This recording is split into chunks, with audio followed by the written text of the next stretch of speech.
রানীমা, রানীমা, আর একটু কষ্ট করেন, আর একটু জোরে চাপ দেন। এই তো হইতেছে, এই তো হইতেছে। রানীমা, আপনি একটু শান্ত হন।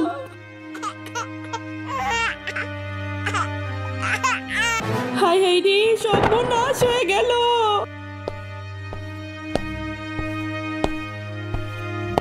মহারাজ, আপনার 2জন কন্যা সন্তান হয়েছে, তবে রানীমা আমাদের সবাইকে ছেড়ে চলে গেছে মহারাজ।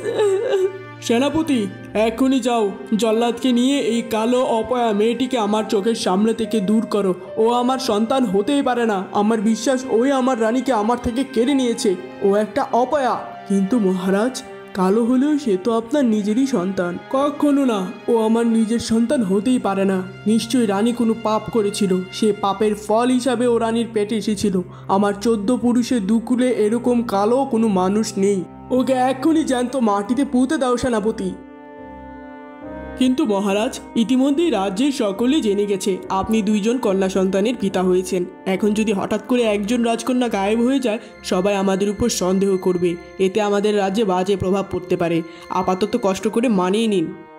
রানী, যেই অপয়ার জন্য আমি তোমায় হারিয়েছি তাকে আমি ছাড়বো না। আমার পরানো যায়, তুমি তাই, তুমি তাই গো। আবার আবার শুরু হয়ে গিয়েছে সকাল সকাল গাধার গান গাওয়া। প্রতিদিন সকালবেলা আয়নায় মুখ দেখতে গিয়ে এই গাধাটার আওয়াজ আমার আর সহ্য হয় না। গায়ে যেন আমার আগুন জ্বলে যায়। দাসীগুলো যে কি করে না।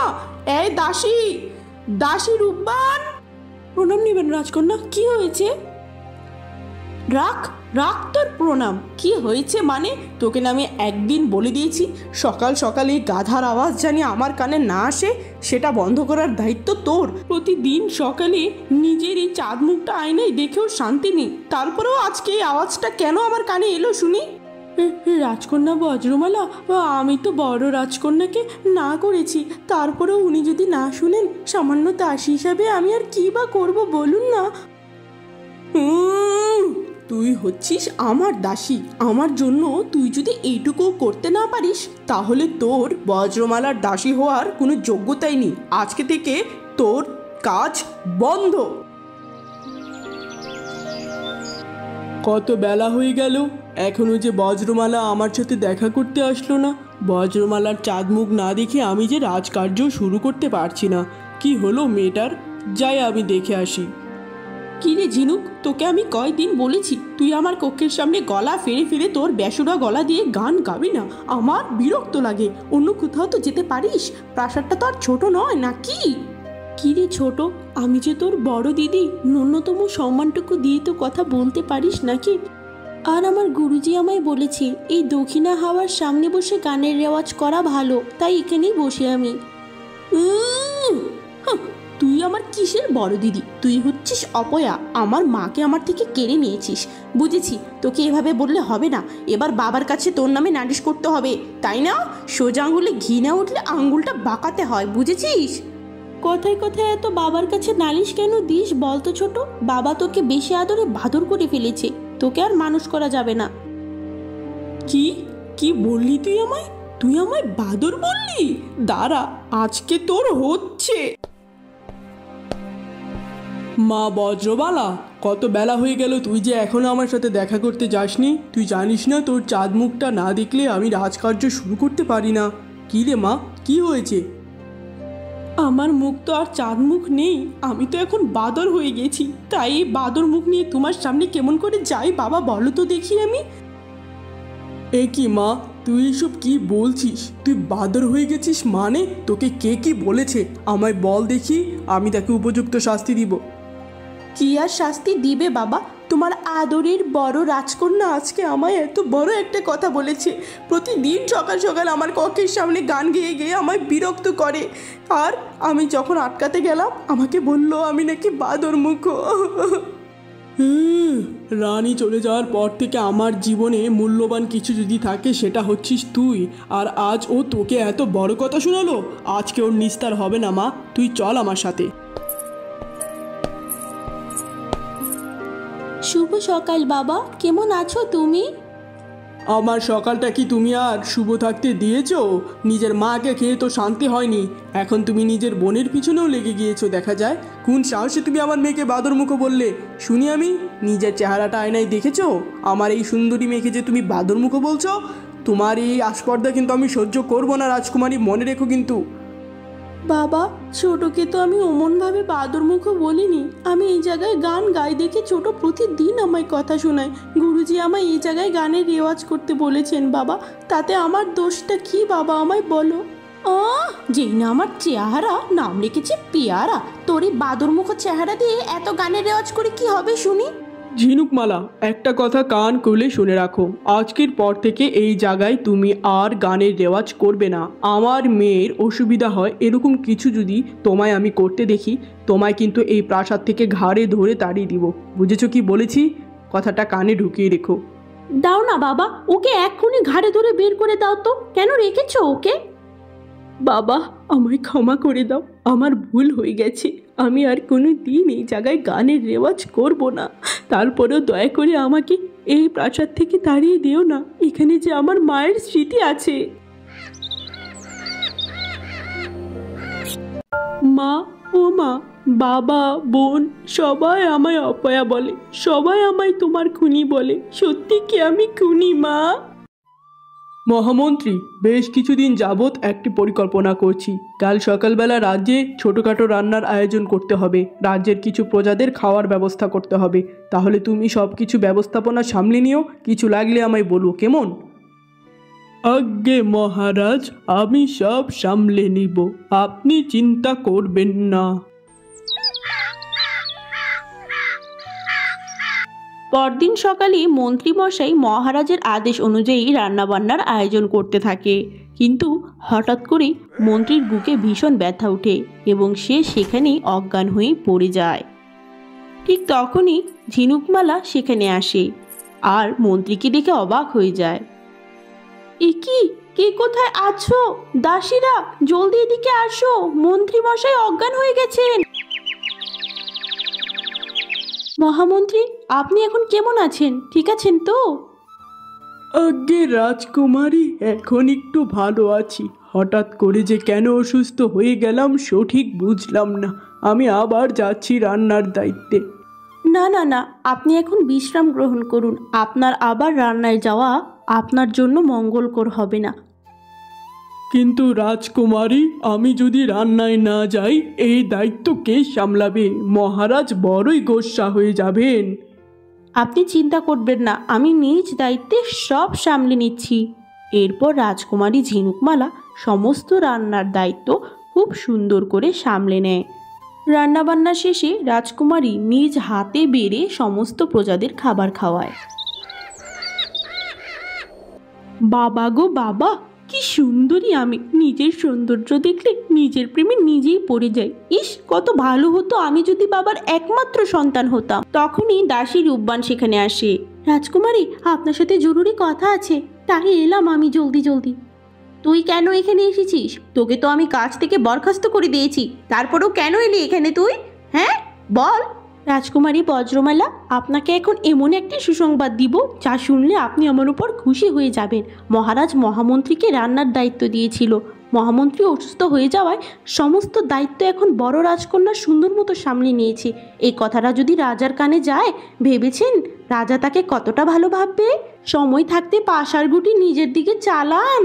আরে বাহ, এত বছরে এই প্রথম তুই এত ভালো কোনো কাজ করলি। তোকে দেখে মনে হচ্ছে তুই এবার সত্যি আমার দাসী হওয়ার যোগ্য হয়ে গেছিস। আমি খুবই খুশি হলাম। আজকে থেকে তোর মাইনে দ্বিগুণ করা হলো।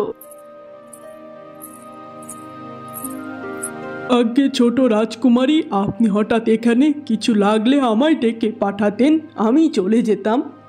তোমাকে তো বাবা রান্নার দায়িত্ব দিয়েছিল, তুমি এখানে কি করছো সেটা আমায় বলো তো শুনি।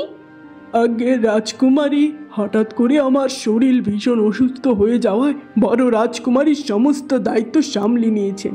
অসুস্থতার বাহানা দিয়ে ঘরে বিশ্রাম করেছো, তার উপর আবার দায়িত্বটা এমন একজনের উপর সামলেছো যাকে পুরো রাজ্য অপয়া মানে।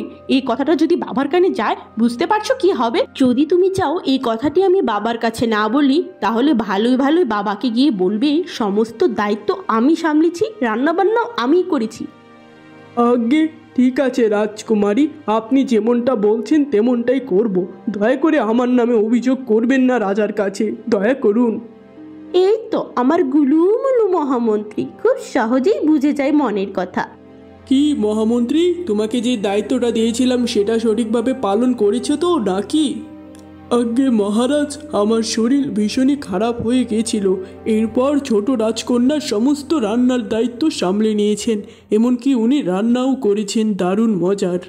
আমি তো খুবই অবাক হয়ে গেছি ছোট রাজকন্যার প্রতিভা দেখে। এই কি দারুণ সুসংবাদ দিলে তুমি আমায় মন্ত্রী। আমার ছোট রাজকন্যা রান্নাবান্নাও শিখে গেছে। আজকে সে রান্নার দায়িত্ব, এই রাজ্যের দায়িত্ব তার কাঁধে তুলে নিয়েছে। বাহ বাহ বাহ বাহ! যাও যাও যাও, এখনই আমার রাজকন্যাকে ডাক দাও। তার হাতের রান্না খাওয়ার জন্য আমি উদগ্রীব হয়ে আছি। আর হ্যাঁ, বড় রাজকন্যাকেও ডাক দিবে, তার দেখা উচিত। আজ্ঞে মহারাজ, আমি ডাক দিচ্ছি। এরপর মহামন্ত্রী ঝিনুকমালার কক্ষের দিকে যেতে থাকে। সেখানে গিয়ে সমস্ত ঘটনা খুলে বলে আর অঝরে কাঁদতে থাকে। আমায় আপনি ক্ষমা করে দিবেন রাজকুমারী। এ কি মহামন্ত্রী, আপনি আমার কাছে ক্ষমা কেন চাইছেন? আপনার পদ রক্ষা করার জন্যে এইটুক তো আপনাকে করতেই হতো। আমি কিচ্ছুই মনে করিনি। আপনি একেবারে নিশ্চিন্ত থাকুন মহামন্ত্রী, সত্যটা আমি কারো সামনেই প্রকাশ করব না, সত্যটা গোপনেই থাকবে। রাজকুমারী ঝিনুকমালা, আপনি অনেক ভালো মনের মানুষ। একদিনই রাজ্যে সবাই বুঝবে আপনার মূল্য ঠিক কতটা। আহ মারে, তুই দেখতে যেমন সুন্দর, তোর রান্নাগুলো দেখতেও ঠিক তেমনই সুন্দর। সুবাসেই মন জুড়িয়ে যাচ্ছে রে মা। তুই যে এত বড় হয়ে গেছিস আমি তো বুঝতেই পারিনি। তা মা, বল তো তুই আমাকে কেমন ভালোবাসিস?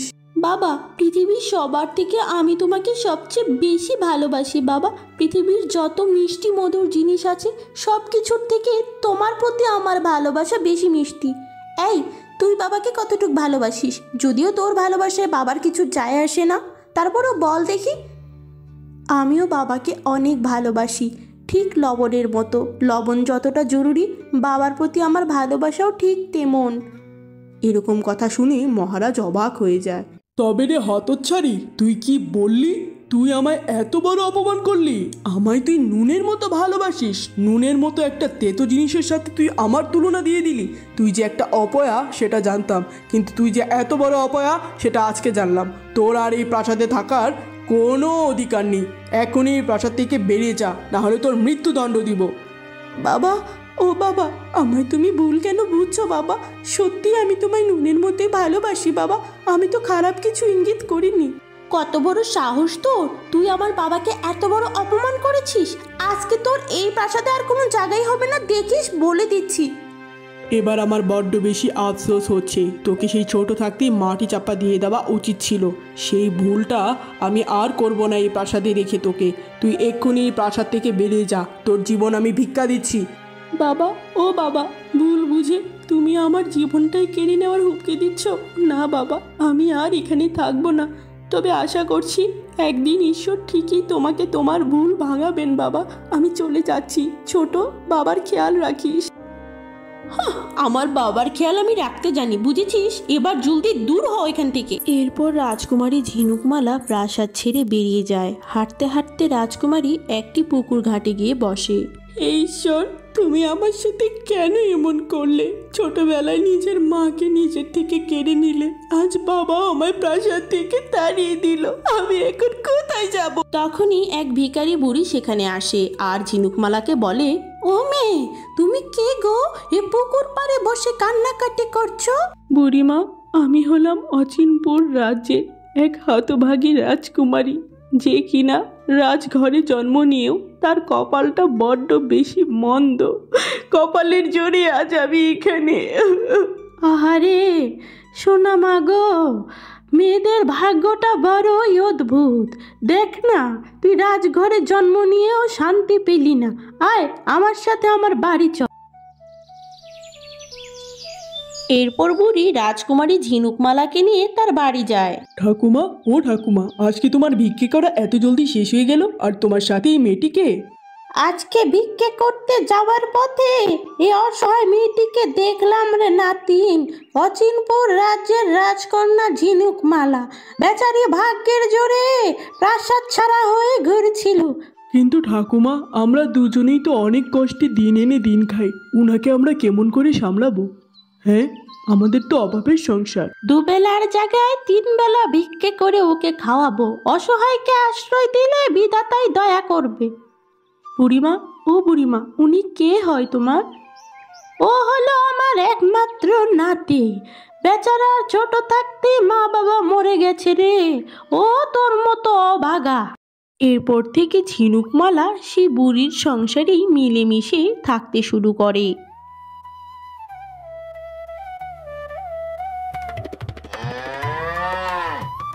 আরে আরে দাঁড়াও, তুমি বিমলা ভিখারির বাড়ির ওই মেয়েটা না? হ্যাঁ, যে নতুন এসেছো?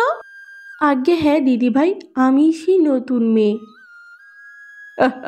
তা বিমলা ভিখারি চালাক আছে মানতে হবে, নিজের নাতির জন্য কোত্থেকে একটা রক্ষিতা জোগাড় করে এনেছে। তা যা বলেছেন, এরকম মেয়েকে তো রক্ষিতা হিসাবেই আনবি। নাতিনের বউ তো আর করবে না। দেখতে কি জঘন্য কালো। এ কি ঠাকুমা, তুমি এই অবেলায় উঠোনে মনমরা হয়ে বসে আছো? কি হয়েছে বলো আমায়। হ্যাঁ, সমস্যা কোনো? আরে বাবা রে, ঝিনুক সে 2 ঘন্টা আগে পানি ভরতে গেল, এখনো এলো না মেয়েটা। কোনো বিপদ হলো নাকি? কি কি বলছো? 2 ঘন্টা আগে গিয়েছে? এত দেরি কেন হবে? আমি এখনই দেখতে যাচ্ছি। এরপর রমেশ ঝিনুকমালাকে খুঁজতে বেরিয়ে যায়। হঠাৎ রমেশ দেখতে পায় ঝিনুকমালা পুকুর পাড়ে বসে কান্নাকাটি করছে। আরে ঝিনুকমালা, তোমার কি হয়েছে? তুমি এখানে বসে কাঁদছো কেন?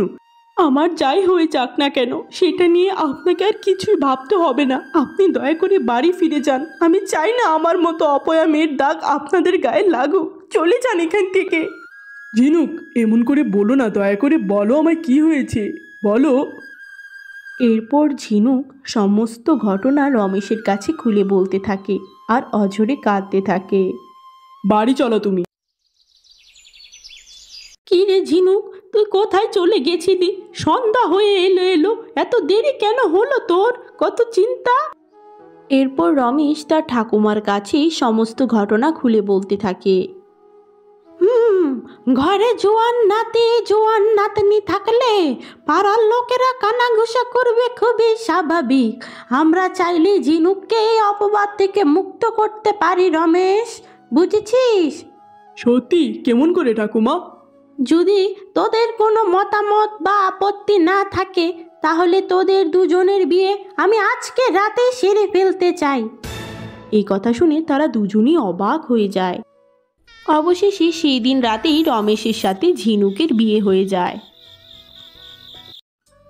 ঝিনুকমালা, আজকে থেকে তুমি আমার স্ত্রী, কিন্তু ভবিষ্যতে কোনো দিন যদি রাজা তোমায় ফিরিয়ে নিতে চায়, তখন কি তুমি এই গরিব স্বামী, এই গরিব পরিবারকে স্বীকার করবে ঝিনুকমালা? রমেশ, তুমি এসব কি বলছো? তুমি আমার স্বামী, আমি তোমার সাথে 7 পাক ঘুরেছি। এটা কোনো ছেলে খেলা নয়। আর তাছাড়া আমার এই বিপদের সময় তোমরা আমায় আশ্রয় দিয়েছো, তোমাদের ভুলে কি করে?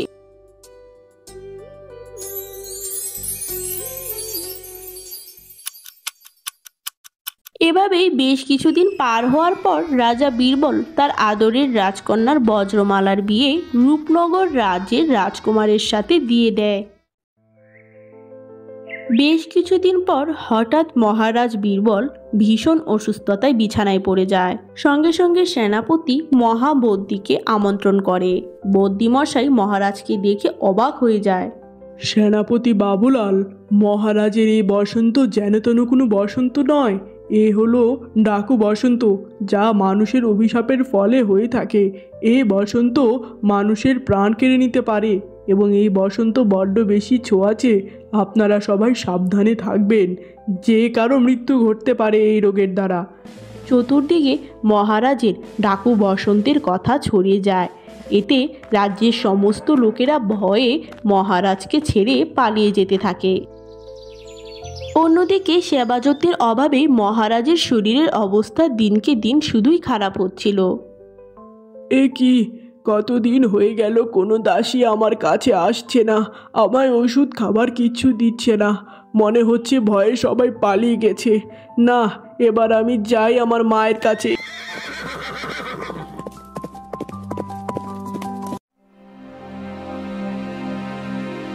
বাবা, তুমি হঠাৎ আমার রাজ্যে না বলেই চলে এলে, আর তোমার একই অবস্থা বাবা। মারে, আমার শরীরের অবস্থা ভীষণ খারাপ। ডাকু বসন্ত আমার সমস্ত শরীরে ছড়িয়ে পড়েছে। আমি যে মনে হয় বেশি দিন আর বাঁচবো না, তাই যেটুকু সময় বেঁচে আছি তোর চাঁদ মুখটা দেখি কাটিয়ে দিতে চাই মা, তাই এলাম তোর এখানে। এ কি রাজামশাই, আপনার ডাকু বসন্ত হয়েছে? এ তো ভারী ভয়ানক ছোঁয়াচে রোগ, এ তো মানুষের জীবন কেড়ে নেওয়া রোগ। হ্যাঁ বাবা, সেই জন্যই তো রাজ্যের সবাই আমায় ছেড়ে চলে গেছে, তাই তোমাদের এখানে আসলাম। তোমাদেরকে দেখলে আমি শান্তি পাই, এই শেষ সময়টা তোমাদের সাথেই কাটাতে চাই। এসব তুমি কি বলছো বাবা? তোমার মাথাটা ঠিক আছে নাকি বয়সের ভারী পাগল হয়ে গেছে? এত ভয়ানক ছোঁয়াচে রোগ নিয়ে তুমি আমার রাজ্যে কোন সাহসে পা রাখলে বাবা? এই রোগটি যদি আমার অথবা আমার স্বামীর হয়ে যায় তখন কি হবে? তুমি এক্ষুনি চলে যাও বাবা, সুস্থ হওয়া না পর্যন্ত আর আসবে না।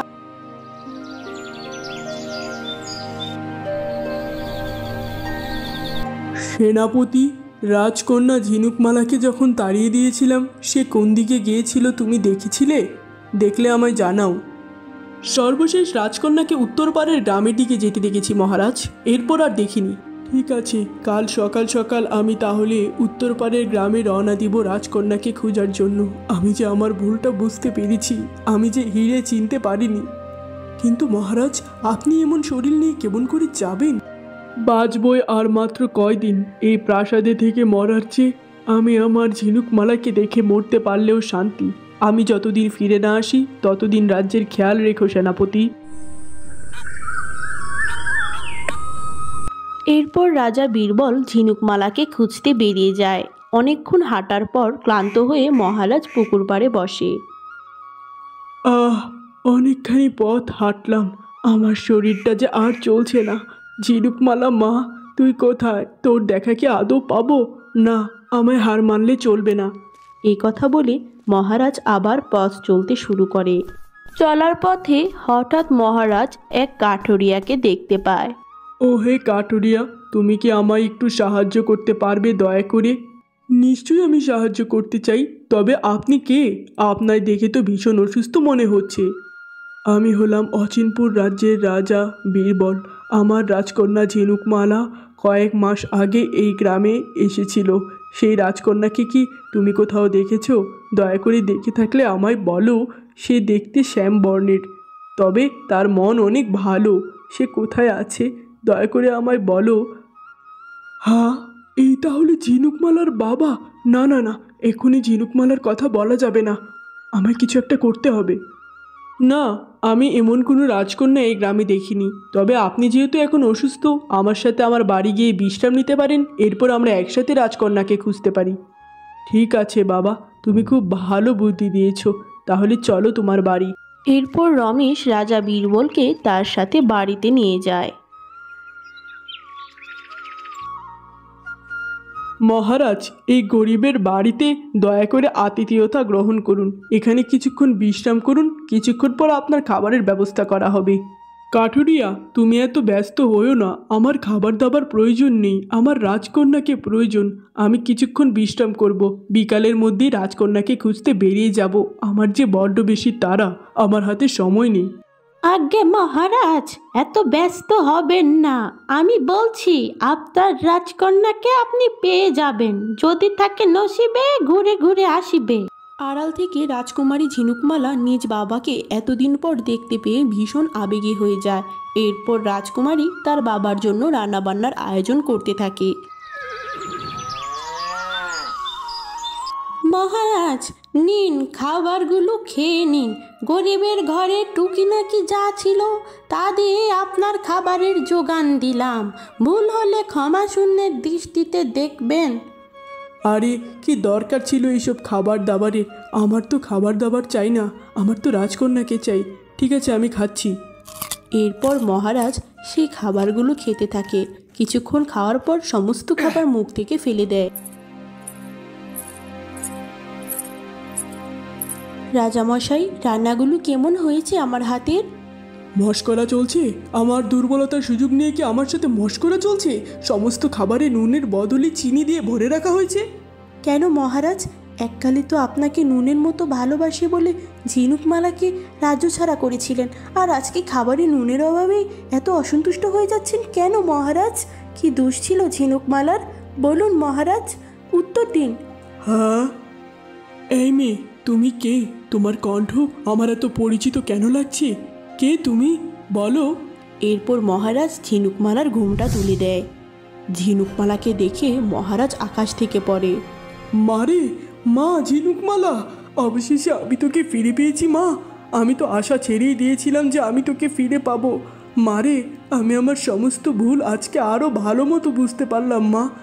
সবাই যখন আমায় তাড়িয়ে দিয়েছে তখন গিয়ে আমি তোর মর্ম বুঝতে পারলাম। বড্ড বেশি দেরি করে ফেলেছি রে মা আমি। আমার হাতে যাওয়ার সময় নেই, ডাকু বসন্ত আমার জীবন কেড়ে নিবে। বাবা, অমন করে বলো না। তোমার এই মেয়ে থাকতে তোমার কিচ্ছু হতে দিবে না বাবা। আমি তোমায় খুব ভালোবাসি, তোমায় আমি হারাতে পারবো না বাবা।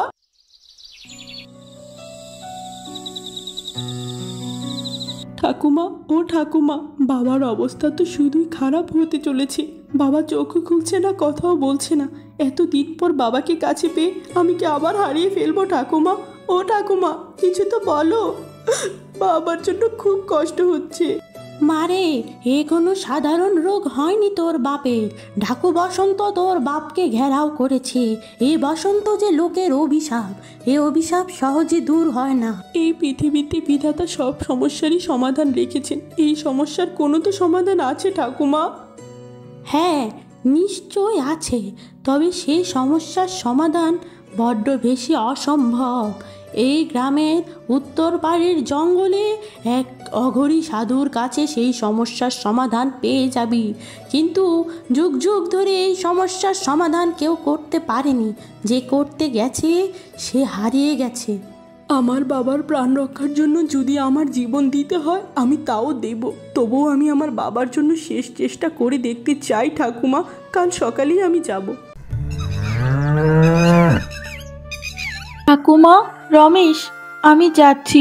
তোমরা ভগবানের কাছে আমার জন্য প্রার্থনা করো, আর বাবার দিকে দুজনে খেয়াল রেখো। মারে, সাবধানে যাস। আর এই যে তোর থলেটার মধ্যে কিছু খাবার রেঁধে দিয়েছি, পথে ক্ষুধা লাগলে খেয়ে নিস রে মা। অল্প কটা খাবার, বেশি নেই। ঝিনুকমালা, তুমি নিশ্চিন্তে তোমার যাত্রা করো। তোমার বাবাকে নিয়ে তুমি চিন্তা করো না। তোমার বাবাকে আমরা দেখে রাখবো। আমার বিশ্বাস তুমি সফল হয়েই ফিরে আসবে বউ। এরপর ঝিনুক উত্তর পাড়ের জঙ্গলের দিকে যেতে থাকে। ঠাকুমার কথা মতো উত্তর পাড়ের জঙ্গল শুরু হওয়ার আগে এই গাছতলাতেই তো সাধু বাবার থাকার কথা ছিল। কোথায় সাধু বাবাকে? আমি তো দেখতে পাচ্ছি না। সাধু বাবা! এভাবেই ঝিনুক সাধুকে ডাকাডাকি করতে থাকে, কিন্তু সাধুর দেখা পায় না। ঠিক তখনই এক বৃদ্ধ লোক সেখানে আসে। তুই কে রে মা? এই জঙ্গলের পথে কি করছিস? দাদু, আমি হলাম ঝিনুকমালা। আমার বাবার জীবন মরণ সমস্যা নিয়ে সাধুর কাছে এসেছি। ও, ওই সাধুকে খুঁজতে এসেছিস? ওই সাধু তো সহজে কাউকে দেখা দেয় না রে মা। আমিও পেটের দায়ে খাবার খুঁজতে এসেছি। ক্ষুধায় মরে যাচ্ছি আমি। কি বলছো দাদু? তোমার এত ক্ষুধা লেগেছে? আসো, আমার থলেতে কিছু খাবার আছে, তোমায় এক্ষুনি আমি খেতে দিচ্ছি। এই কথা বলে ঝিনুক তার থলের থেকে সমস্ত খাবার বের করে তাকে খেতে দেয়। মারে, তুই যে তোর থলের সমস্ত খাবার আমায় খেতে দিলি, তুই নিজে কি খেয়ে থাকবি রে মা? আমি নিজে খাবার খেলে নিজের পেট ভরতো। আমি নিজে না খাইয়ে তোমায় খাইয়েছি, যার ফলে আমার মন ভরেছে দাদু। তুমি চিন্তা করো না, আমার কিচ্ছু হবে না। সঙ্গে সঙ্গে সেই বৃদ্ধ লোকটি সাধুর রূপ ধারণ করে। সাধু বাবা, অবশেষে আপনি আমায় দেখা দিয়েছেন। দয়া করে আমার বাবার সুস্থতার সমাধান বলে দিন সাধু বাবা। নিশ্চয়ই মেয়ে, তোকে আমি নিশ্চয়ই সমাধান বলবো। তোর দয়া ভরা মন দেখে আমি যে বড়ই মোহিত হয়েছি। তোর বাবাকে যদি সুস্থ করার সমাধান জানতে চাস তাহলে যে তোকে শুভ্র হরিণের কাছে যেতে হবে। শুভ্র হরিণ? কিন্তু তার দেখা আমি কিভাবে পেতে পারি সাধু বাবা? তার দেখা পাওয়া খুব বেশি সোজা হবে না রে মা তোর জন্য। শুভ্র হরিণ তখনই কাউকে দেখা দেয় যখন সে বুঝতে পারে মানুষটি সৎ। আমার পালিত ঘোড়া তোকে সেখানে পৌঁছে দিবে। এরপর সাধু বাবার ঘোড়া ঝিনুকমালাকে শুভ্র হরিণের আস্তানায় নিয়ে যায়। অবশেষে ঝিনুকমালা সেই জঙ্গলে পৌঁছে যায়। শুভ্র হরিণ, ও শুভ্র হরিণ, কোথায় আছো? দয়া করে আমায় দেখা দাও, আমি যে বড্ড বেশি বিপদে পড়েছি। অনেক ডাকাডাকির পরেও শুভ্র হরিণ ঝিনুকমালাকে দেখা দেয় না।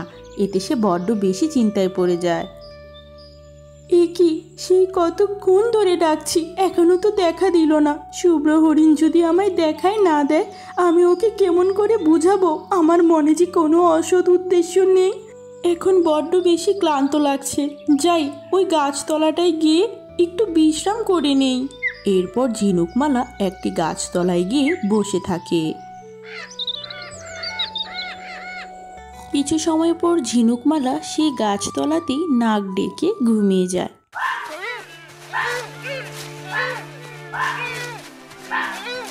হঠাৎ ঝিনুকমালা দেখতে পায় একটি শিয়াল হরিণকে তাড়া করছে।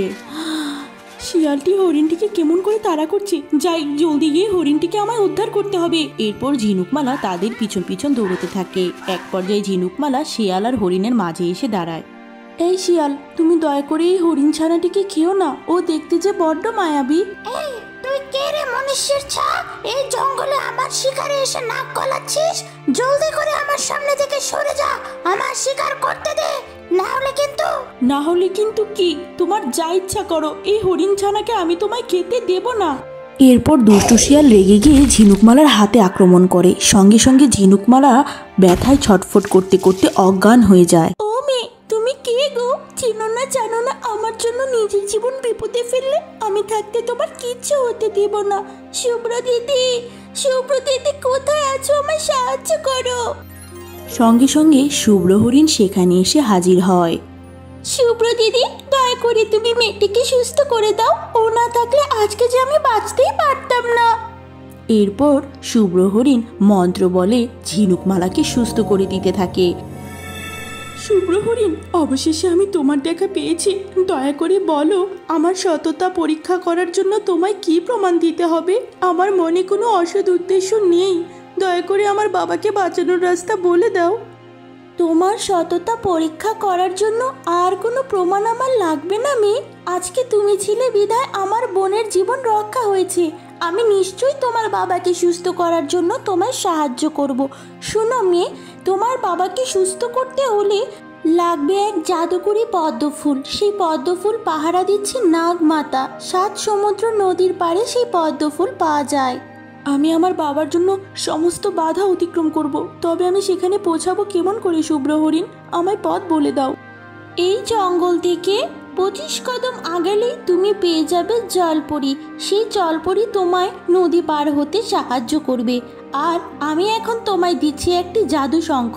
যেই শঙ্খ তোমায় নাগমাতাকে দেখাতে হবে, তবেই নাগমাতা তোমায় কদম ফুল স্পর্শ করতে দেবেন। এই কথা বলে শুভ্র হরিণ জাদু বলে একটি জাদু শঙ্খ হাজির করে। এই নাও মেয়ে, এই শঙ্খটি সাবধানে রেখো। মনে রেখো, অনেক অশুভ শক্তি এই শঙ্খটি নেওয়ার জন্য পথে বসে আছে। এই শঙ্খটি তোমায় রক্ষা করতেই হবে। এই শঙ্খ না পেলে নাগমাতা তোমায় কদম ফুল স্পর্শ করতে দেবেন না। সাবধানে যেও মেয়ে, ভালো থেকো। তোমার উপর আমার আশীর্বাদ রইল। তুমি যেন জয়ী হয়ে তোমার বাবাকে সুস্থ করতে পারো। নিশ্চয়ই শুভ্র হরিণ, এই জাদু শঙ্খের আমি খেয়াল রাখবো। অসংখ্য ধন্যবাদ। তুমি যেন জয়ী হয়ে তোমার বাবাকে সুস্থ করতে পারো। নিশ্চয়ই শুভ্র হরিণ, এই জাদু শঙ্খের আমি খেয়াল রাখবো। অসংখ্য ধন্যবাদ। এরপর ঝিনুকমালা শঙ্খ নিয়ে জলপরীর রাজ্যে যেতে থাকে। সেখানে গিয়ে ঝিনুকমালা যা দেখে, হ্যাঁ, এ কি? শুভ্র হরিণ এ আমায় কোন জলপরীর সন্ধান দিল? যে নদীতে না আছে পানি, জলপরীর দেহে না আছে প্রাণ। এখন আমি কোথায় যাব? কে আমার বাবার জীবন রক্ষার পথ বলবে? সঙ্গে সঙ্গে জলপরী কথা বলতে থাকে। ও মেয়ে, আমার দেহে প্রাণ আছে, আমি মরিনি। আমার নদীর সমস্ত পানি শুকিয়ে যাওয়াতে আমি দুর্বল হয়ে গেছি। এক ভয়ানক ডাইনি আমার নদীর সমস্ত পানি খেয়ে নিয়েছে। ওই পানি ছাড়া আমার শক্তি যে একেবারে অচল, তাই আমি ভীষণ দুর্বল। তাহলে এখন উপায়, আমি কেমন করে আমার বাবাকে বাঁচাবো? তুমি যদি আমার নদীর জল সেই ডাইনির কাছ থেকে ফিরিয়ে আনতে পারো, তাহলে আমি তোমায় নাগমাতার রাজ্যে পৌঁছাতে সাহায্য করতে পারি। ঠিক আছে, আমি তাই করব, কিন্তু সেই ডাইনির রাজ্য তো আমি চিনি না, আমি কেমন করে পৌঁছাবো সেখানে জলপরি? আমি তোমাকে সেইখানে পৌঁছাতে সাহায্য করব মেয়ে, তবে মনে রেখো সেই ডাইনি ভীষণ ভয়ানক। এরপর সেই জলপরি মন্ত্র বলে একটি মস্ত বড় পাখির পালক হাজির করে। এরপর ঝিনুকমালা সেই জাদুকরি পালকে আকাশে উড়ে উড়ে ডাইনির গুহার দিকে যেতে থাকে। সেই জাদুকরি পালকটি ঝিনুকমালাকে ডাইনির আস্তানায় নামিয়ে দিয়ে গায়েব হয়ে যায়। ওহ, জাদু পালক এ আমায় কোথায় নামালো? ডাইনির গুহা তো এখনো দেখতে পাচ্ছি না। যাই একটু সামনের দিকে আগাই। তখনই গাছ কথা বলতে থাকে। ও মেয়ে, তুমি সেই ডাইনির রাজ্যে কেন যেতে চাইছো? সে ডাইনি ভারী ভয়ানক। ফিরে যাও মেয়ে, ফিরে যাও। যেও না ওখানে, ও ভালো নয়, ও মস্ত খারাপ একজন ডাইনি। গাছবোন, আমার যে ফিরে যাওয়ার আর কোনো উপায় নেই। আমার বাবাকে বাঁচাতে হলে আমায় যে সেই ডাইনির মুখোমুখি হতেই হবে বোন। বাবাকে বাঁচানোর জন্য নিজের জীবনটাও দিয়ে দিব আমি। ঝিনুকমালার এমন কাহিনী শুনে গাছের খুবই মায়া হয়। সঙ্গে সঙ্গে সে মন্ত্র পড়তে থাকে এবং জাদু বলে একটি জাদুকরির ডাল সেখানে এনে হাজির করে। এই নাও ভালো মেয়ে, এই গাছের ডালটি তোমার সঙ্গে রাখো। এই ডালটি ওই ডাইনির গায়ে লাগালে কিছুক্ষণের জন্য ডাইনি অচেতন হয়ে যাবে। আশা করছি এই ডালটি তোমার সামান্য হলেও উপকারে আসবে। অসংখ্য ধন্যবাদ গাছবোন, এই উপকার আমি ভুলবো না। এরপর ঝিনুকমালা ডাইনির গুহার ভিতরে ঢুকে যায়।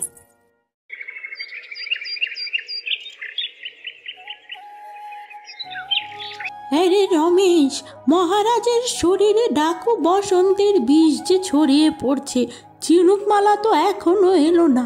আমার যে বড্ড চিন্তা হচ্ছে রে বাপ। কি যে হবে মেয়েটার, কি যে হবে মহারাজের। ঠাকুমা, তুমি একদম চিন্তা করো না। ঝিনুকমালা সঠিক সময় মতো ঠিক ফিরে আসবে এবং সে সফল হয়েই ফিরে আসবে। আমার স্ত্রীর উপর আমার পূর্ণ বিশ্বাস আছে। এখন শুধু ভগবানের নাম নিতে থাকো। এত বছর পর কোনো মনীষীর ছায়ের এই বোবা ডাইনির গুহায় কি কাজ? কি দরকার তোর আমায়? জলদি বল। বোবা ডাইনি, জলপরীর সাহায্য আমার খুবই প্রয়োজন। আমার বাবা যে মরণ রোগে ভুগছে, কিন্তু নদীর পানি ছাড়া জলপরী আমায় সাহায্য করতে পারছে না। দয়া করে তুমি তার নদীর সমস্ত জল ফিরিয়ে দাও বোবা ডাইনি। দয়া করো আমার উপর। আমি যে খুবই কষ্টে আছি আমার বাবার জন্য। একটু সাহায্য করো তুমি। সাহায্য? মনীষীর ছা, তোর জানা নেই ডাইনিরা কোনো বিনিময় ছাড়া সাহায্য করে না। যদি তোর সাহায্য লাগে তাহলে তুই শঙ্খ আমার হাতে তুলে দে। সেই শঙ্খ পেলে আমি নদীর জল ফিরিয়ে দিব, বুঝেছিস? বোবা ডাইনির এমন আবদার শুনে ঝিনুকমালা আকাশ থেকে পড়ে, কিন্তু তার হাতে তার কথা মেনে নেওয়া ছাড়া কোনো উপায় ছিল না। ঠিক আছে বোবা ডাইনি, আমি তোমায় সেই শঙ্খ দিব, কিন্তু তার আগে তোমায় সেই নদীর জল ফিরাতে হবে। না, সেই চালাকি করলে হবে না বাপু। আগে শঙ্খ, এরপরে নদীর জল। এরপরে সেই ডাইনি শঙ্খটি নিয়ে নেয়। তারপর ঝিনুকমালা বোবা ডাইনির সাথে জলপরীর রাজ্যে যেতে থাকে। সেখানে গিয়ে বোবা ডাইনি মন্ত্র বলে নদীর সমস্ত জল ফিরিয়ে দিতে থাকে। নদীর জল ফিরানোর সঙ্গে সঙ্গে ঝিনুকমালা সেই গাছের ডাল ডাইনির গায়ে ঘষে দেয়। সঙ্গে সঙ্গে ডাইনি অচেতন হয়ে যায়। ঝিনুকমালা, তোমার হাতে বেশি সময় নেই বোন। যতক্ষণ এই ডাইনি অজ্ঞান আছে, এর মাঝে জলদি জলদি নাগমাতার রাজ্যে পৌঁছে যাও। ওর জ্ঞান ফিরলে ও যে বড় তাণ্ডব ঘটাবে। জলদি চলে যাও তুমি। কিন্তু আমি চলে গেলে এই ডাইনি যদি তোমার উপর আবার আক্রমণ করে, তখন কি হবে জলপরি? বলো। আমায় নিয়ে তুমি ভেবো না। আমার নদীর জল ফিরে এসেছে, এর মানে আমার শক্তির সামনে এই ডাইনি টিকতেও পারবে না। তুমি নিশ্চিন্তে এখনই চলে যাও, আমি পদ্মপাতার ব্যবস্থা করছি। এরপর ঝিনুকমালা জলপরীর দেওয়া জাদু পদ্মপাতাতে করে নাগমাতার রাজ্যে যেতে থাকে। অবশেষে ঝিনুকমালা নাগমাতার দেখা পায়। প্রণাম নেবেন নাগমাতা। আমি অনেক কষ্ট করে আপনার কাছে এসেছি, দয়া করে আমার বাবাকে সুস্থ করার রাস্তা বলে দিন। সে পদ্মফুল আমি কোথায় পাবো নাগমাতা? ঝিনুকমালা, অবশেষে তুই তোর বুদ্ধি এবং সাহস দ্বারা আমার রাজত্ব পর্যন্ত পৌঁছে গিয়েছিস। আমি নিশ্চয়ই তোকে পদ্মফুলের সন্ধান দিব, তবে এখনও যে একটি পরীক্ষা তোর সামনে আছে। যমজ পদ্মফুলের মধ্য থেকে তোকে সঠিক পদ্মফুলটি বেছে নিতে হবে। একই রকমের ফুল থেকে আমি আসল ফুলটি কেমন করে বেছে নিব নাগমাতা? সেই কাজটা শুধুমাত্র তোকেই করতে হবে ঝিনুকমালা। তবে মনে রাখিস, যদি সঠিক ফুলটি বাছাই করতে না পারিস তাহলে তোর প্রাণহানি হতে পারে, তোর অনেক বড় ক্ষতি হয়ে যেতে পারে। যা করবি ভেবে চিন্তে করবি। ঠিক আছে নাগমাতা, আমার বাবার জন্য দরকার পড়লে নিজের জীবনটাও দিয়ে দিব, কোনো সমস্যা নেই। কোথায় আছে সেই পদ্মফুল বলুন আমায়। এরপর কালরাজ সাপ ঝিনুকমালাকে পদ্মফুলের কাছে নিয়ে যায়। হে বিধাতা, এই কোন পরীক্ষায় তুমি আমায় ফেললে? দুটি পদ্মফুল তো একেবারে একই রকম, এর মধ্য থেকে আমি আসলটিকে আলাদা করব কেমন করে? না, বাবার জন্য আমায় করতেই হবে। এই কথা বলে ঝিনুকমালা ডান দিকের পদ্মফুলটি তুলে নেয়। ভুল পদ্মফুল তোলার কারণে ঝিনুকমালার সমস্ত শরীরে আগুন লেগে যায় এবং আগুনের তাপে ঝিনুকমালা জোরে জোরে চিৎকার করতে থাকে।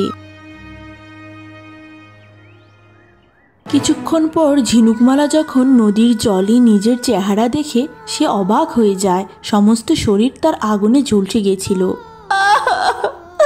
এ আবার কি সর্বনাশ হলো! ঠিক তখনই নাগমাতা সেখানে এসে হাজির হয়। ঝিনুকমালা, অবশেষে ভুল পদ্মফুল বেছে নিয়ে নিজের সমস্ত শরীর ঝলসে দিলি। এখনো সময় আছে। এই ভালো পদ্মফুলের শক্তি দ্বারা তুই নিজের সমস্ত শরীর ঠিক করতে পারবি। না নাগমাতা, আমার সমস্ত শরীর ঝলসে গেলে ঝলসে যাক, কিন্তু আমি এই ফুলের শক্তি শুধুমাত্র আমার বাবাকে সুস্থ করার জন্যই ব্যবহার করব।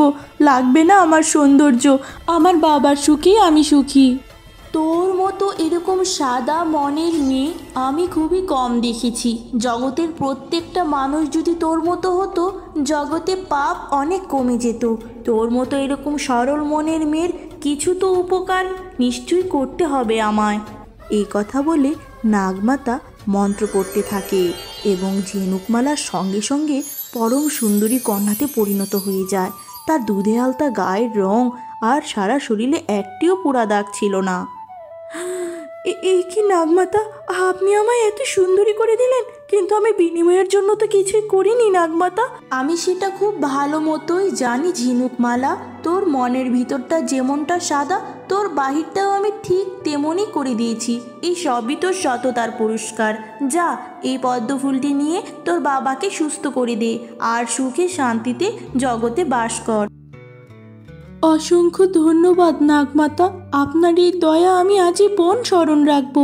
এরপর ঝিনুকমালা পদ্মফুলটি তুলে নেয়। এরপর পদ্মপাতাতে করে তার বাড়ির দিকে পৌঁছাতে থাকে। বাড়ি এসে ঝিনুকমালা সেই পদ্মফুল তার বাবার গায়ে ছোঁয়াতেই রাজা বীরবল আবার আগের মতো সুস্থ হয়ে যায়।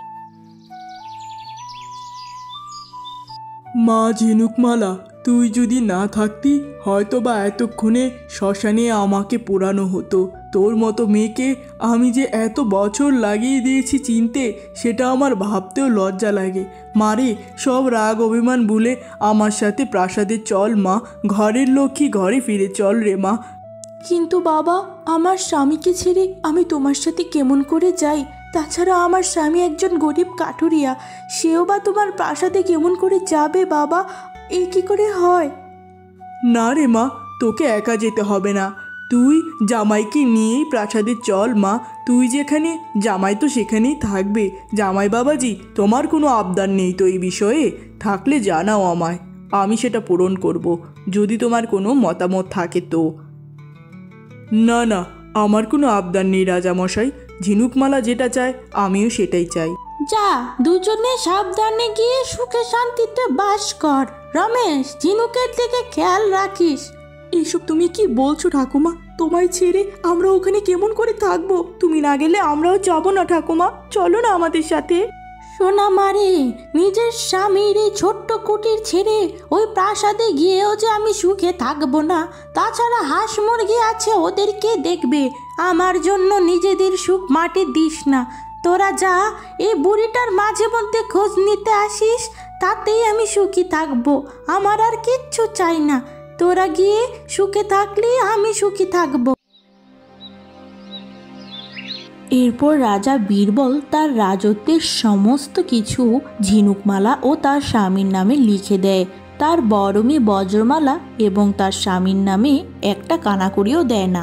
কি রে ঝিনুকমালা, তুই দেখা যায় ছুপারুস্তম বের হলি। চুপচাপ থেকে থেকে কেমন করে আমার থেকে আমার বাবাকে ছিনিয়ে নিলি।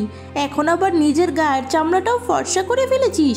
তা কোন জাদুকর্ণীর কাছে গিয়েছিলি, আমাকেও একটু বল শুনি। ছোট, আমি কোনো জাদুকর্ণীর কাছে যাইনি। আজকে আমি যা পেয়েছি, যা করেছি, সবই ভগবানের আশীর্বাদে। বুঝেছিস তুই? চালাকি করে তুই আর তোর স্বামী মিলে আমার বাবার সমস্ত সম্পত্তি লিখে নিয়েছিস আর আমাকে বঞ্চিত করেছিস। এর কড়াই গন্ডায় হিসাব নেব আমি, দেখিস তুই। বুঝেছিস? দেখ বোন, তোর যদি সম্পত্তির এত ইচ্ছা থাকে, দয়া করে আমার ভাগের সমস্ত সম্পত্তি নিয়ে নে। দয়া করে আমার সাথে আর হিংসা করিস না। এই হিংসার সমাপ্তি কবে হবে? আমাকে কি তোর ভিখারি মনে হয় যে তোর ভিক্ষায় দান করা সম্পত্তি আমি নেব? এমন ব্যবস্থা করব জানি বাবা নিজের হাতে তোর থেকে সমস্ত সম্পত্তি কেড়ে আমায় দেয়। তখনই মহারাজ বীরবল সেখানে এসে হাজির হয়। কি ব্যাপার, এখানে তো কি কথাবার্তা হচ্ছে? এ বাবা, তেমন কিছু না, এমনি দুই বোন সুখ দুঃখের আলাপ করছিলাম আর কি। চুপ থাক মা, আমার সাথে আর মিথ্যা বলতে হবে না। আমি আড়াল থেকে সবই শুনেছি। বজ্রমালা, তোর সাহসের সীমা দেখে আমি বড়ই হতবাক হয়ে যাচ্ছি। আসলে ভুলটা আমারই ছিল। যেই মেয়ে কিনা আমার অসুস্থতায় একটু ঘরেও জায়গা দিল না, সেই মেয়েকে আজকে এই প্রাসাদে ঢুকতে দেওয়াই আমার উচিত হয়নি। আর আজ কিনা তুই আবার আমার ঝিনুকমালাকে হুমকি দিচ্ছিস? তোর কত বড় সাহস! এখনই তোর স্বামীকে নিয়ে বেরিয়ে যা। বাবা, এককালে আমার মুখ দেখা ছাড়া তুমি রাজকার্য শুরু করতে পারতে না, আর আজ এই ঝিনুকমালার জন্য আমায় তাড়িয়ে দিচ্ছ বাবা তুমি? হ্যাঁ হ্যাঁ দিচ্ছি। আমি তো রত্ন চিনতে দেরি করে ফেলেছি, কিন্তু এখন আমি আর ভুল করব না। বেরিয়ে যা তুই। এরপর বজ্রমালা তার স্বামীকে নিয়ে তার বাবার বাড়ি ছেড়ে চলে যায়।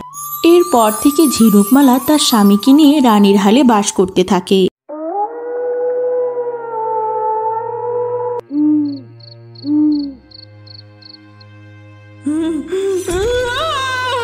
আমি বজ্রমালা আজকের রাতে নিজের রক্তের দিব্যি খেয়ে বলছি, রাজা বীরবল, যে ঝিনুকমালার জন্য আপনি আমায় এত বড় অপমান আজ করলেন, সেই অপমানের জবাব আপনাদের হাড়ে হাড়ে আমি দেব।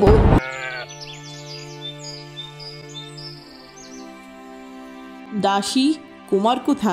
এক্ষুনি ওকে এই কক্ষে আসতে বলো, ওর সাথে আমার জরুরি কথা আছে। যাও তুমি। আগে রাজকুমারী, আজকে সকাল থেকে কুমার জরুরি কোনো কাজে প্রাসাদের বাইরে কোথাও গিয়েছেন, উনি নেই। আপনার কি শরীর খারাপ? আমার শরীর খারাপ কিনা সেটা তোমার খবর নিতে হবে না। আর কুমার আমায় না বলে কোথায় গেল? মা ঝিনুকমালা, সকাল সকাল হঠাৎ তুই এখানে? তোর কি কিছু প্রয়োজন মা? বল আমায়। মানে বাবা, আসলে অনেক দিন তো হলো বজ্রমালা এই প্রাসাদ থেকে চলে গেছে। রাগে হয়তো বা আর আসছেও না। আমি বলছি কি বাবা, ওর সব ভুল ত্রুটি ক্ষমা করে ওকে আবার আবার এখানে আমন্ত্রণ করলে হয় না বাবা? বোনটার জন্য বড্ড মায়া হয় বাবা। আমায় তুই ক্ষমা কর মা। তোর সব আবদার আমি পূরণ করতে রাজি থাকলেও তোর এই আবদারটি আমি পূরণ করতে পারছি না। যেই মেয়ে তার বাবার অসুস্থতায় স্বার্থপরের মতো তাকে দূরে ঠেলে দিতে পেরেছে, এরকম স্বার্থপর মেয়ে বড়ই ভয়ানক। এ কি কুমার, সকাল থেকে তুমি আমায় না বলে কোথায় গেছিলে? আর তোমার সাথে এই মেয়েটি কে? কোথাও গেলে তোমায় আমার বলে যেতে হবে? আমি গিয়েছিলাম নবাবপুর রাজ্যে। সেখানে রাজা সুজয়ের একমাত্র কন্যাকে বিয়ে করেছি। অর্ধেক রাজ্য আমার নামে করে দিয়েছে। কি বলছো কি তুমি এসব? তোমার যে একটা বউ আছে, তুমি কি সেটা ভুলে গেছো? আমার সাথে এরকম করার সাহস কি করে পেলে? আমার বাবা জানতে পারলে জানো তোমার কি করবে অবস্থা? জানো তুমি? কি করবে তোমার বাবা? তোমার বাবা তো তোমাকে তার রাজ্য থেকে তাড়িয়ে দিয়েছে। তোমার জন্য মাঝখান থেকে আমিও কোনো সহায় সম্পত্তি পেলাম না। তোমাকে রেখে আমি কি করব আমার সংসারে? বলো। তোমার বাবা কিচ্ছু করতে পারবে না আমার। কুমার, এত কথা লাগছে না। এই ভিখারি মেয়েটিকে ঘাড়ে ধরে বের করে দিন না আপনি। আহ, কি ন্যাকামো! একটা কথা কান খুলে শুনে রাখো, স্ত্রীর বিপদের সময় স্বামী হিসেবে তোমার আমার পাশে থাকা দরকার ছিল, কিন্তু এমন সময় তুমি আমার পাশে না থেকে আরেকটা বিয়ে করে নিলে সম্পত্তির জন্য। এই ছিচকাদুনে, দেখবি একদিন তোকেও ঘাড়ে ধরে বের করে দিবে আরেকজন মেয়ের সম্পত্তি পাওয়ার জন্য, বলে রাখলাম আমি। এরপর বজ্রমালা তার স্বামীর প্রাসাদ ছেড়ে বেরিয়ে যায়। সে একটি পাহাড়ের কোণে দাঁড়িয়ে বলতে থাকে, প্রথমত ওই ঝিনুকমালার কারণে নিজের বাবা আমায় সমস্ত সম্পত্তি থেকে তাড়িয়ে দিল, আর আজ নিজের স্বামীও এই সম্পত্তির জন্যই আরেকজনকে বিয়ে করে নিল। আমি আর কোথায় যাব? আমার তো আর কোনো জায়গায় নেই, এখন আমার মরণ ছাড়া কোনো উপায় নেই। এই কথা বলে বজ্রমালা সেই উঁচু পাহাড় থেকে লাফ দেয়। সঙ্গে সঙ্গে বজ্রমালা মাটিতে পড়ে মাথা থেকে রক্ত বেরিয়ে যায়। হঠাৎ বজ্রমালাকে এমন রক্তাক্ত অবস্থায় দেখে ভয় পেয়ে যায়। সঙ্গে সঙ্গে বিমলাবরী বজ্রমালাকে গরুর গাড়িতে করে তার বাড়িতে নিয়ে আসে এবং নিম পাতা ও নানান ধরনের গাছন্ত ওষুধ বেটে বজ্রমালাকে সুস্থ করার চেষ্টা করে। আহারে, কোন দুঃখে জানি মেয়েটি এই কঠিন সিদ্ধান্ত বেছে নিল। দেখে তো ভালো ঘরেরই মনে হচ্ছে। দেখি চেষ্টা করে বিধাতা যেন মেয়েটিকে সুস্থ করে দেয়। এভাবেই কেটে যায় বেশ কিছুদিন। ধীরে ধীরে বজ্রমালা বিমলাবরীর সেবা যত্নে সুস্থ হয়ে ওঠে। অন্যদিকে দেখতে দেখতে রাজকুমারী ঝিনুকমালা 7 মাসের অন্তঃসত্ত্বা হয়। ও ঠাকুমা, আমার মতো এমন হতভাগীকে তুমি যে মৃত্যুর মুখ থেকে ফিরিয়ে এনেছো, তোমার এই ঋণ শোধ করার মতো নয় গো ঠাকুমা। সবই তো বুঝলাম রে বাছা, কিন্তু তোর পরিচয়টা তো এখনো আমার জানা হলো না। তুই কে? আমি হলাম এক হতভাগী রাজকন্যা, যাকে তার বাবা এমনকি তার স্বামীও নিজেদের রাজত্ব থেকে বঞ্চিত করে তাড়িয়ে দিয়েছে। আমি যে বড়ই হতভাগী। আমি হলাম রাজা বীরবলের আদরের রাজকন্যা বজ্রমালা। কি কি বললি তুই? তুই রাজা বীরবলের মেয়ে বজ্রমালা? তুই সেই বজ্রমালা যে আমার নাতিন বউ ঝিনুকমালাকে প্রাসাদ ছাড়া করেছিলি? নিজের বাবাকে অসুস্থতায় ফিরেও দেখিসনি? তোর মতো মেয়ের আজকে একই দশা হলো। সবই তোর অহংকারের ফল। ও, আপনি তাহলে ঝিনুকমালার স্বামীর ঠাকুমা? ও আচ্ছা। কিন্তু ঠাকুমা, আমি তো অতীতে অনেক ভুল করেছি। সেই ভুলের জন্য আমি সত্যি অনেক অনুতপ্ত। দয়া করে আপনি আমার অতীত ভেবে আপনার বাড়ি থেকে তাড়িয়ে দিবেন না। আমায় যে সবাই তাড়িয়ে দিয়েছে, আপনি তাড়ালে আমি কোথায় যাব? ওরে মেয়ে, তুই কাঁদিস না।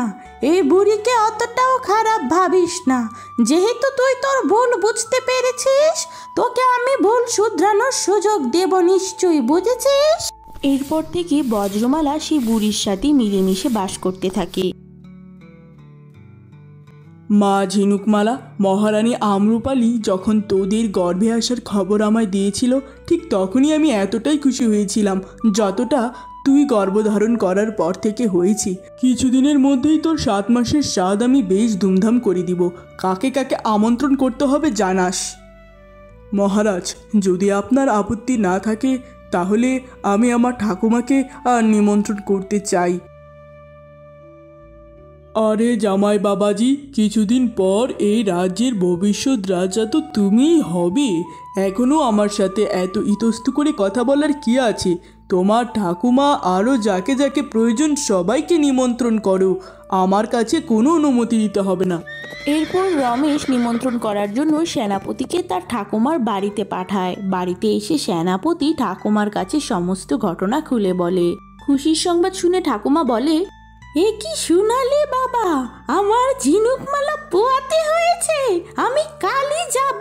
ঠাকুমা, বাহিরে কার সাথে কথা বলছিলে? ঘোড়ার আওয়াজও শুনলাম। কে এসেছিল? আরে, সেই খবর দিতেই তো তোর কাছে আসছিলাম রে। ঝিনুকমালা অন্তঃসত্ত্বা হয়েছে। সেই রাজবাড়ি থেকে খবর নিয়ে এসেছিল সেনাপতি। কালকে নিমন্ত্রণ করলো আমায়। এই সুযোগে তুইও আমার সাথে চল, ওদের সাথে তোর ভাব করিয়ে দিব, বুঝেছিস? ও, তাই নাকি? ঝিনুকমালা অন্তঃসত্ত্বা হয়েছে বুঝি? তুমি ঠিক কথাই বলেছ। এই সুযোগেই ওই প্রাসাদে আমায় পা রাখতে হবে।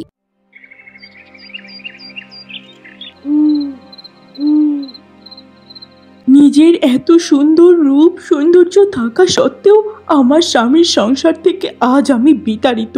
আজ এই বুড়ির কুড়ে ঘরে এসে কাজের লোকের মতো খেটে খেতে হচ্ছে। এই সব কিছুর মূলে তুই, শুধুমাত্র তুই ঝিনুকমালা। আর আজ তুই অন্তঃসত্ত্বা হয়ে রাজপ্রাসাদে আরামায়েশে জীবনযাপন করছিস। কয়েকদিন পর তোর স্বামীর সন্তান প্রাসাদের ভবিষ্যৎ রাজা হবে, সেটা আমি মানব না।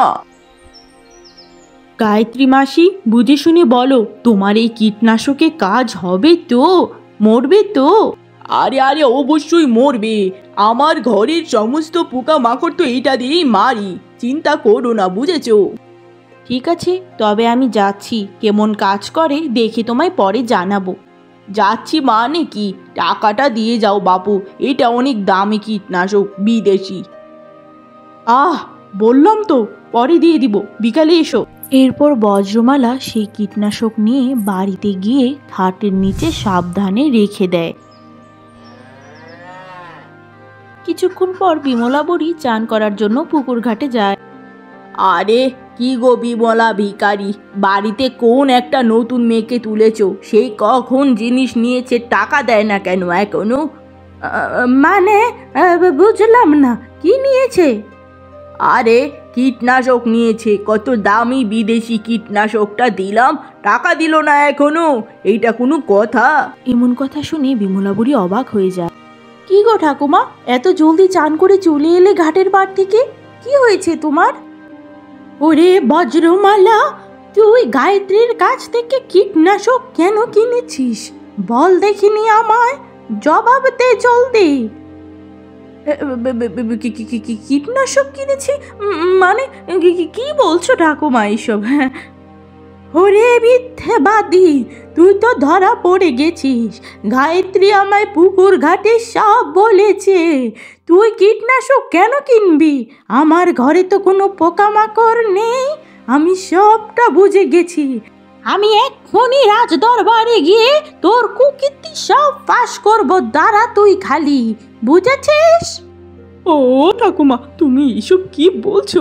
যেই দুই হাত দিয়ে সেবা যত্ন করে আমার জীবন বাঁচালে, আর আজ সেই তুমি আমার নামে মহারাজের কাছে অভিযোগ করবে? আমায় যে বাবা আস্ত রাখবে না এমন কথা শুনলে। আমায় ক্ষমা করে দাও, আমার ভুল হয়ে গেছে। আমি আর কোনো দিন ঝিনুকমালার খারাপ চাইবো না। নেকা কান্না বন্ধ কর, মন থেকে ভালো হওয়ার চেষ্টা কর। এই শেষবারের মতো তোকে ক্ষমা করলাম।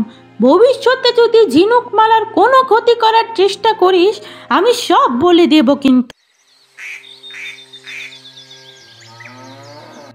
ডাইনি বুড়ি কথাকার, কত বড় সাহস! আমায় হুমকি দিচ্ছিস? আমার শত্রুকে শেষ করার পিছনে তুই অনেক বড় বাধা হয়ে দাঁড়িয়েছিস। তুই বেঁচে থাকলে যে কোনো সময় আমার সত্য সবাই জেনে যেতে পারে, তোকেই পথ থেকে সরিয়ে দিব। এরপর বজ্রমালা সমস্ত বিষ বুড়ির খাবারে ঢেলে দেয়। ঠাকুমা, ও ঠাকুমা, আর রাগ করে থেকো না, আমায় ক্ষমা করো। অনেক ভালোবেসে রান্না করেছি, খাবারগুলো খেয়ে নাও গো। একটা কথা মনে রাখবি বজ্রমালা, তোর অনেক ভাগ্য ভালো, সেই জন্য ঝিনুকমালার মতো এত ভালো মনের একটা বোন পেয়েছিস। এ বোনের মূল্য দিতে শিখ, আর একসাথে দুজনে খেয়ে নি। সুবাস ছড়িয়েছে দারুণ। চল। না গো ঠাকুমা, আমি না চান করে খাবো, তুমি আগে খাও না গো, কেমন হলো জানাও। এরপর বুড়ি বজ্রমালার রান্না করা বিষে ভরা খাবার খেতে থাকে। সঙ্গে সঙ্গে বুড়ির বুকে ভীষণ যন্ত্রণা শুরু হয়। এভাবেই নির্দয় বজ্রমালার চোখের সামনে অসহায় বুড়ির মৃত্যু ঘটে। অবশেষে পথের কাঁটা সরে গেল। এইবার ঝিনুকমালাকে আমার হাত থেকে বাঁচানোর মতো আর কেউই রইল না। সঙ্গে সঙ্গে গ্রামবাসীরা এসে ঝিনুকমালার কাছে বিমলা বুড়ির মৃত্যুর সংবাদ দেয়। যা শুনে ঝিনুকমালা সঙ্গে সঙ্গে তার স্বামীকে নিয়ে বিমলা বুড়ির কাছে ছুটে যায়। ঠাকুমা, ও ঠাকুমা, কেন তুমি আমার সন্তানের মুখ না দেখেই চলে গেলে? এই মেয়ে, তুমি কে? তোমাকে তো এর আগে কোনোদিন দেখিনি ঠাকুমার বাড়িতে। আগে আমি হলাম এক অসহায়, যাকে ঠাকুমা পথের থেকে তুলে এনে আশ্রয় দিয়েছিলেন, আর আজ উনি এই পৃথিবী ছেড়ে আমায় ছেড়ে চলে গেলেন। এখন যে আমি আবার অসহায় হয়ে গেলাম, এখন আমি কোথায় থাকবো, কোথায় যাব? ঠাকুমা গো, তুমি আমায় ছেড়ে কেন চলে গেলে? ঠিক তোমার মতোই এককালে ঠাকুমাও আমাকে পথের থেকে তুলে এনে ওনার বাড়িতে আশ্রয় দিয়েছিলেন। তুমি চিন্তা করো না বোন, ঠাকুমা নেই তো কি হয়েছে, আমি তোমায় এখন থেকে আমার সাথে রাখবো। অবশেষে সকলকে কাঁদিয়ে বিমলা বুড়ির শেষকৃত্য সম্পন্ন হয়। এরপর থেকে বজ্রমালা ঝিনুকমালার দাসী হিসাবে প্রাসাদে বাস করতে থাকে।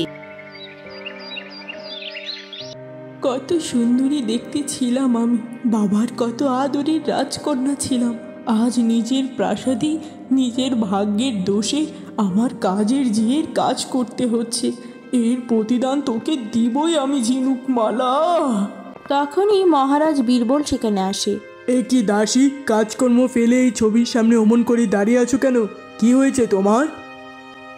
এই ছবি যে আমার মনের কথা বলে মহারাজ, এই ছবি যে আমার দুঃখ জাগিয়ে তুলে, তাই তো দাঁড়িয়ে আছি। কি কি বললে তুমি? আরেকবার বলো। মানে বলছিলাম যে মহারাজ, আমি তো এই প্রাসাদে নতুন দাসী। এই ছবিটা কার? এই ছবির কোনো কন্যাকে তো এই প্রাসাদে দেখিনি। কন্যাটি অনেক সুন্দর। এই ছবির মেয়েটি বজ্রমালা। ও ছিল আমার অনেক আদরের মেয়ে। বহু সময় আগেই সে পৃথিবীর মায়া ত্যাগ করে মরে গেছে। ওর ছবিটি নামিয়ে রেখো। এমন কথা শুনে বজ্রমালা মনে মনে হিংসায় ফেটে যায়। কিছুদিন পর ঝিনুকমালার ভীষণ প্রসব বেদনা শুরু হয়। এই তো রাজকুমারী, আর একটু চেষ্টা করেন, আপনি পারবেন, আপনি তো অনেক শক্তিশালী। এই তো। এই অবস্থায় ঝিনুকমালার পরিবার তাকে নিয়ে অনেক চিন্তায় পড়ে যায়। জামাই, আমার মেয়েটাকে নিয়ে আমার যে বড্ড বেশি ভয় হচ্ছে। রানীর মতো যদি আমার মেয়েটাও আমায় ছেড়ে চলে যায়, আমার যে বাঁচার আর কোনো উপায় থাকবে না। আমার এই মেয়েটি যে আমার শেষ ভরসা। আমার যে খুবই ভয় হচ্ছে। মহারাজ, আপনি বিচলিত হবেন না। আমাদের ঝিনুকমালা অনেক শক্তিশালী এবং সাহসী মেয়ে। অবশেষে অনেক কষ্টের পর ঝিনুকমালা একটি ফুটফুটে কন্যা সন্তান জন্ম দেয়। অবশেষে আমার সকল আশা পূরণ হতে যাচ্ছে। ঝিনুকমালা, আমার থেকে যেমন আমার সাজানো সংসার রাজত্ব সব কেড়ে নিয়েছিস, তোর থেকে তোর নারী ছেঁড়া ধন আমি আজকে নিয়ে যাচ্ছি। সঙ্গে সঙ্গে বজ্রমালা ঝিনুকমালার সন্তানকে নিয়ে প্রাসাদ থেকে বেরিয়ে যায় এবং পাশের গ্রামের একটি ছোট্ট কুটিরে নিয়ে যায়। কাঁদ, আরো বেশি করে কাঁদ। তুই যত কাঁদবি আমার অন্তরে তত শান্তি হবে। তুই যে আমার শত্রুর সন্তান, তোর সামনে খাবার থাকলেও তোকে দেব না। মহারাজ, আপনার আদেশ মতো রাজ্যের সমস্ত জায়গায় খোঁজ খবর করা হয়েছে। কোথাও ছোট রাজকন্যা আর ওই দাসীর খবর পাওয়া যাচ্ছে না মহারাজ। এখন কি করব? না জানি আমার সন্তানের আমায় ছাড়া কত কষ্ট হচ্ছে। জন্মের পর একটু বুকেও নিতে পারলাম না। আমার সন্তানটা জানি কেমন আছে। যে করে হোক আমার সন্তানকে খুঁজে বের করো তোমরা, না হলে যে আমি বাঁচব না। মহারাজ, আমি একটা মতামত জানাতে চাইছি। আমার মনে হয় বজ্রমালা সবসময় ঝিনুকমালাকে অনেক হিংসে করত। এখানে তারও কোনো যুক্তি সাজিশ থাকতে পারে। একবার তার রাজ্যে সেনাপতি পাঠালে মন্দ হয় না বলুন? একবার গিয়ে পরখ করে দেখা উচিত আমাদের। হ্যাঁ জামাই, তুমি একেবারে সঠিক সময় সঠিক বুদ্ধি দিয়েছো। সেনাপতি, এখনই বজ্রমালার রাজ্যে তুমি বেরিয়ে যাও, গিয়ে দেখো আমার নাতনি ওখানে কিনা। সঙ্গে সঙ্গে সেনাপতি নবাবপুর রাজ্যে যেতে থাকে। হঠাৎ রাজা বীরবলের সেনাপতি আমার রাজ্যে কি মনে করে? শুনি আমি, কি হয়েছে? এরপর সেনাপতি কুমারের কাছে সমস্ত ঘটনা খুলে বলতে থাকে এবং বজ্রমালার খোঁজ জানতে চায়। চোখের সামনে দেখতে পাচ্ছেন না, এত সুন্দরী একজন রমণী বসে আছে। আমি হলাম এখন এই রাজ্যের প্রধান রানী, বুঝেছেন? ওইসব বজ্রমালার দিন শেষ। অনেক আগেই তার সাথে আমার স্বামীর সম্পর্ক শেষ হয়ে গেছে। এবার যান এখান থেকে, ভবিষ্যতে আর এখানে আসবেন না, বুঝেছেন? সঙ্গে সঙ্গে সেনাপতি রাজা বীরবলের কাছে গিয়ে সমস্ত ঘটনা খুলে বলতে থাকে। হ্যাঁ, কি সেনাপতি, তুমি এসব কি বলছো? বজ্রমালার সাথে কুমারের সম্পর্ক ভেঙে গিয়েছে? কিন্তু মেয়েটা একটি বারও আমার কাছে আসলো না, নিজের বাবাকে এতই পাষাণ ভেবে নিল। দেখতে দেখতে ঝিনুকমালার ছোট্ট মেয়ে 7 বছরের হয়ে যায়। পাষাণ্ড বজ্রমালা তাকে দিয়ে ঘরের সমস্ত কাজ করাতো। কিরে কিরে পদ্মবতী, তোকে না এতবার করে বলেছি রান্নায় লবণ কম কম করে দিবি, তারপরেও লবণে তোর খাবার মুখে নেওয়া যাচ্ছে না। আমি তো লবণ দেখিয়ে দিয়েছি মা, তারপরেও যে কি করে বেশি হয়ে গেল আমি তো বুঝতে। চুপ চুপ, বুঝতে পারছি না মা, এই কথাই তো বলবি এখন না? খালি খেতে পারিস, রান্না করতে পারিস না, তাই না? শোন, তুই আজকে সারা দিন কোনো খাবার মুখে দিতে পারবি না, বুঝেছিস? মানুষের মায়েরা তাদের মেয়েদের কত ভালোবাসে, আর আমার মা আমায় কেন এত বকে বিধাতা? আমার মাকে তো আমি কত সাহায্য করি, তারপরে মা কোনো দিন আমায় ভালোবাসে না, আদর করে না। অন্যদিকে নিজ সন্তান হারানোর শোকে ঝিনুকমালার অবস্থা দিন দিন খারাপ হচ্ছিল। সেই দিন রাত্রিবেলা বজ্রমালা নাক ডেকে ঘুমাচ্ছিল। হঠাৎ, যে দিল তোকে প্রাণ, করলে তারে অবসান, নিজের রক্ত নিজের বোন, করলে তারে অপমান, বিধাতা দিবে শাস্তি তোকে, একা থাকবি চিরস্থায়ী পথে।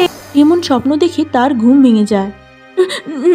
না না না না, এটা নিহাতি একটা স্বপ্ন ছিল, এটা বাস্তবে হবে না। শরীরটা বড্ড বেশি খারাপ লাগছে, মনে হচ্ছে জ্বর উঠবে, যাই ঘুমাই।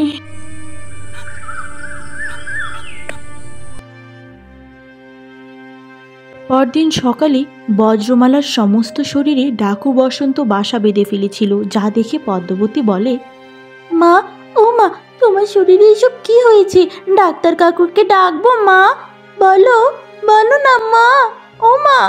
ডাক্তার ডেকে কোনো লাভ নেই রে, আমার শরীরে বাসা বেঁধেছে এক মরণ ব্যাধি, এর নাম ডাকু বসন্ত, আমি যে আর বাঁচবো না। ও মা, এসব তুমি কি বলছো? আমি থাকতে তোমার কিচ্ছু হতে দিব না, সে যাই হোক না কেন তোমার, আমি তোমায় সুস্থ করব। এরপর ছোট্ট পদ্মাবতী নানান মন্দিরে গিয়ে আর তার মায়ের সেবা যত্ন করে তার মাকে সুস্থ করার চেষ্টা করতে থাকে। দেখতে দেখতে 7.5 বছর পেরিয়ে গেল, এখনো তো মেয়েটার কোনো খোঁজ পেলাম না।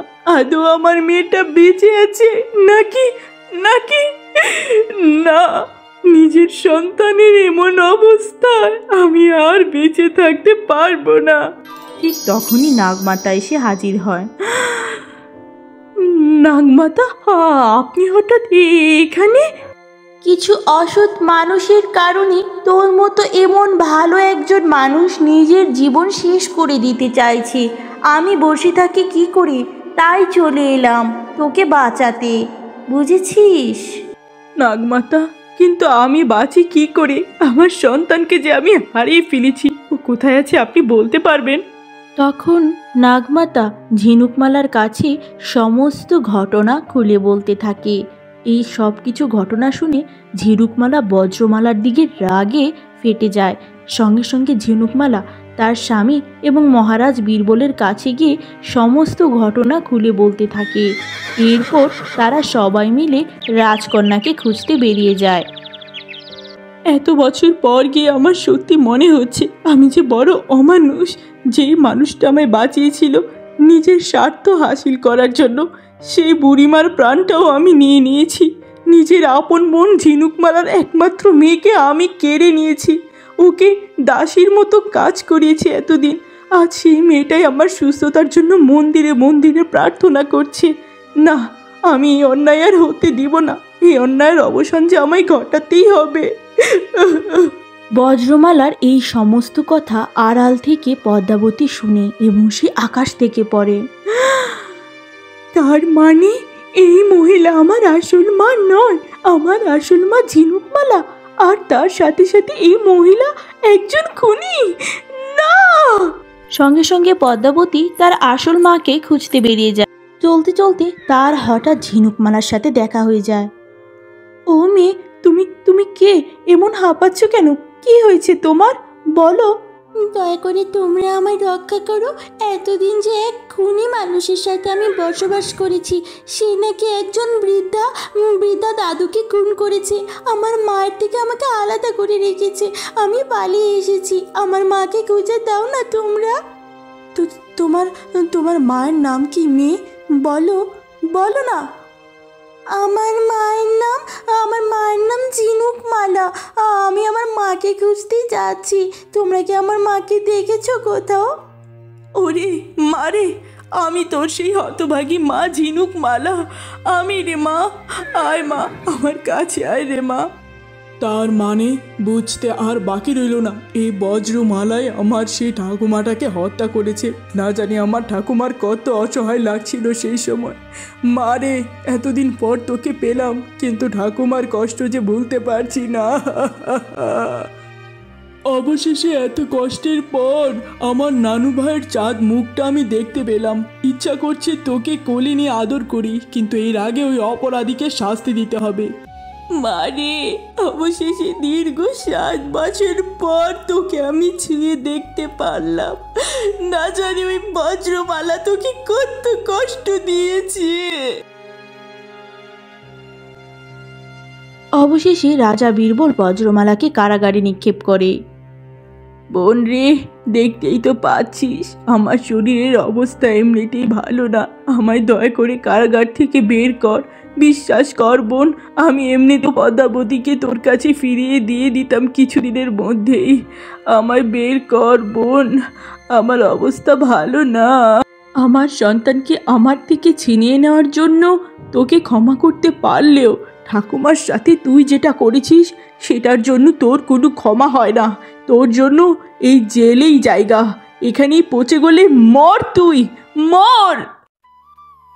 এরপর থেকে ঝিনুকমালা তার সমস্ত পরিবার নিয়ে সুখে শান্তিতে বাস করতে থাকে। আর অন্যদিকে হিংসুটে বজ্রমালা ডাকু বসন্তে পচে গলে জেলখানাতেই মৃত্যুবরণ করে।